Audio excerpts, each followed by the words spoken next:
Do you want to filter chats on Twitter X? You can organize your direct messages and quickly find specific conversations using the available message filters.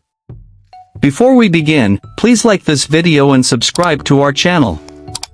I've also included some helpful tools and apps in the description, so be sure to check them out.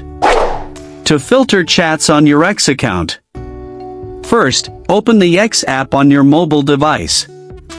Once you are on X, make sure you are logged into your account.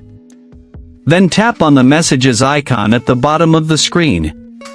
This will open your direct messages inbox. At the top of your inbox, look for available chat filters icon. Tap on the drop-down menu. Depending on your app version, you may see options such as Unread, Requests, or other message filters. Tap on the filter you want to use. X will instantly display only the conversations that match the selected filter.